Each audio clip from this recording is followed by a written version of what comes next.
Hello यार दोस्तों, इस वीडियो में आज हम पढ़ने वाले हैं कुछ केमिकल रिएक्शंस जो कि क्लास 10th में हैं। 5 टाइप्स के आपके पास रिएक्शंस हैं। फर्स्ट है कॉम्बिनेशन रिएक्शन मतलब संयोजन अभिक्रिया। दूसरी है डीकम्पोजिशन मतलब वियोजन अभिक्रिया। तीसरी है डिस्प्लेसमेंट रिएक्शन मतलब विस्थापन अभिक्रिया। एंड फोर्थ है डबल डिस्प्लेसमेंट रिएक्शन मतलब द्विविस्थापन अभिक्रिया। And last is precipitation reaction. इसको यही बोलेंगे। प्रेसिपिटेशन का मीन्स क्या होता है वो अभी मैं आपको समझाऊंगा, ठीक है। तो अगर आपसे इनमें से कोई भी रिएक्शन पूछ ली गई कि भाई ये क्या होता है, ये क्या होता है, या कोई भी आपसे पूछ लिया गया तो आप कैसे करके बताएंगे। तो इस वीडियो में आज मैं आपको सब बताऊंगा, ठीक है। बस आपको समझना है क्योंकि मैं यहाँ पे लिख कर नहीं बताऊंगा, क्योंकि मैं शॉर्टली वीडियो अभी बना रहा हूँ, लेकिन जब बेस बन जाएगा तो डिटेल में बनाएंगे ना। तो चलिए हम स्टार्ट करते हैं भाई कॉम्बिनेशन रिएक्शन से। देखिए कॉम्बिनेशन का मीन्स होता है एक साथ मिल जाना, है ना। मतलब संयोजन हो जाना मतलब एक साथ मिल जाना। तो यहाँ पे क्या होगा कि भाई दो एटम होंगे ए और बी। इस साइड जो होते हैं वो हमारे अभिकारक अर्थात रिएक्टेंट, इंग्लिश में बोल सकते हैं रिएक्टेंट होते हैं। एंड इस साइड जो प्रोड्यूस होगा वो हमारा प्रोडक्ट होगा, ठीक है। इस साइड दो रिएक्टेंट होंगे, एक और दो, ठीक है। लेकिन जो प्रोडक्ट बनेगा वो केवल एक बनेगा, इनका कॉम्बिनेशन होकर के कोई एक ही प्रोडक्ट मिलेगा, ठीक है ना। तो जैसे कि अगर हम यहाँ पे बनाना चाहें कोई एक प्रोडक्ट तो हम ये कह सकते हैं कि जैसे CaO ले लिया, कैल्शियम ऑक्साइड प्लस अगर हम H2O से इसकी रिएक्शन करा दें तो यहाँ पे हमारे पास दो रिएक्टेंट लिए गए हैं। अगर यहाँ पे जब यहाँ पे कुछ फॉर्म होगा, प्रोडक्ट फॉर्म होगा तो वो बनेगा CaOH का होल राइट, ठीक है ना, calcium hydroxide.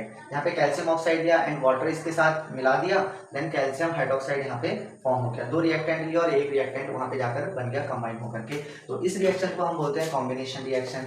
And next reaction is, यहाँ पे क्या होगा भाई, यहाँ पे होगा हमारे पास डीकम्पोजिशन रिएक्शन। क्या होगा? डीकम्पोजिशन रिएक्शन मतलब यहाँ पे कोई एक एटम होगा और डीकम्पोजिशन होकर के मतलब ब्रेक होकर के यहाँ पे कोई दो प्रोडक्ट बन जाएंगे। Let us suppose B and C, ठीक है ना। कोई भी दो रिएक्टेंट यहाँ पे बन सकते हैं। तो कोई दो रिएक्टेंट बनेंगे और बनाते हैं। तो जैसे कि अगर हम सपोज करें इसी रिएक्शन को अगर हम दोबारा से थोड़ी हीटिंग दे दें, भाई सपोज कर लो ये हमारा CaOH का होल ट्वाइस है। अगर हम इसको थोड़ी सी हीटिंग कर दें, हीट कर दें तो यहाँ पे CaO अलग हो जाएगा और प्लस H2O वेपर बन करके हवा में चला जाएगा, ठीक है ना।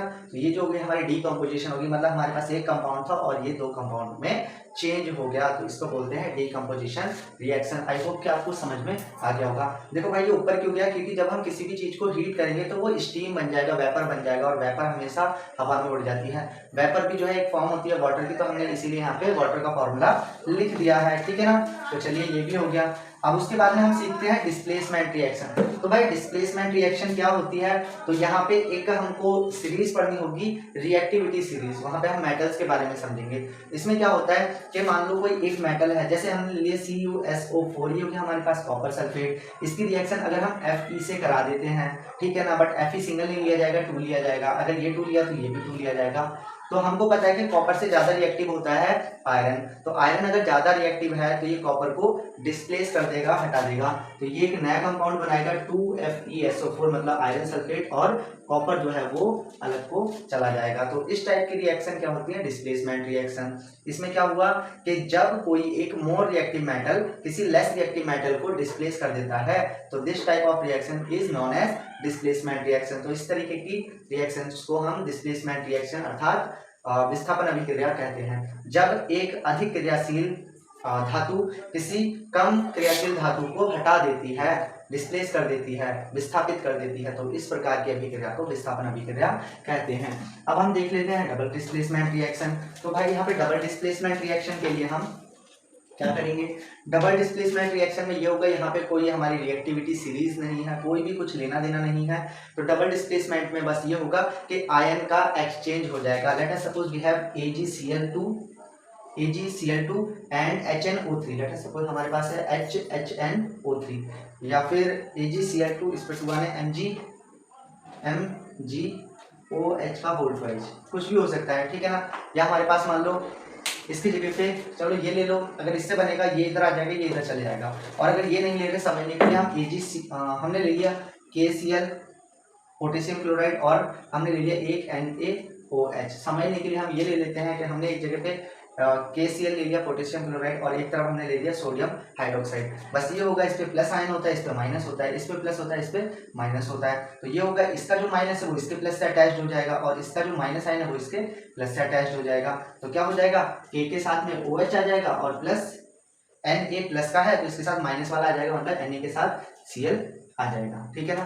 तो इस तरीके की रिएक्शन, जब आयन का एक्सचेंज हो जाए, कोई भी दो हमारे पास रिएक्टेंट लिए गए हैं, अभिकारक लिए गए हैं, उनमें ओनली आयंस का एक्सचेंज होता है, तब इस तरीके की रिएक्शन को हम बोलते हैं डबल डिस्प्लेसमेंट रिएक्शन।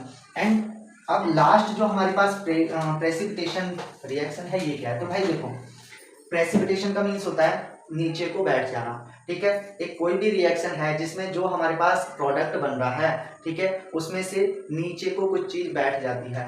ठीक है ना, जो हमारा कंपाउंड जो बना वो नीचे को बैठ जाएगा। लेट अस सपोज वो भारी हो सकता है, मान लीजिए वो भारी हो सकता है, तो इस वजह से वो नीचे बैठा। जैसे कि सपोज करो हमारे पास मिल्क है, ठीक है, इसकी कोई रिएक्शन देना चाहें तो हम वही दे सकते हैं, कैल्शियम हाइड्रोक्साइड जो बना था। ठीक है, ठीक है ना, मतलब ये हमने बिन बुझा चूना लिया, CaO, बिन बुझा चूना, इसमें वाटर मिलाया। भाई बिन बुझा चूना है, वाटर मिला दोगे तो बुझ जाएगा, किसी भी चीज में पानी डालोगे जल रहा है वो, तो वो बुझ जाएगा। तो बुझा हुआ चूना जो बना CaOH का होल ट्वाइस, जिसे हमने कैल्शियम हाइड्रोक्साइड कहा, ये जो है हमारे पास नीचे को बैठ जाता है, पानी के बबूले ऊपर आ जाते हैं, बहुत ज्यादा हीटिंग के साथ में ऊपर की साइड पर आ जाते हैं, और ये नीचे को बैठ जाता है। तो ये PPT रिएक्शन का एक एग्जांपल हो सकता है। और क्योंकि ये कॉम्बिनेशन रिएक्शन का भी एग्जांपल है, क्योंकि दो यहाँ पे रिएक्टेंट लिए गए और लास्ट में एक प्रोडक्ट बना रहा है।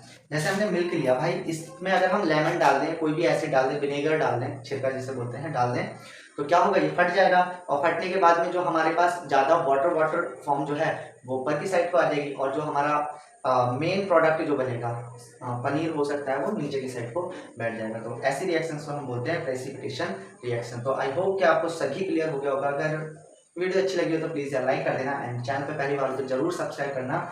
And thank you and thanks for watching, and subscribe जरूर करना ऐसी इंटरेस्टिंग वीडियो के लिए। ठीक है ना, और अगर पूरी डिटेल में चाहिए तो प्लीज़ कमेंट।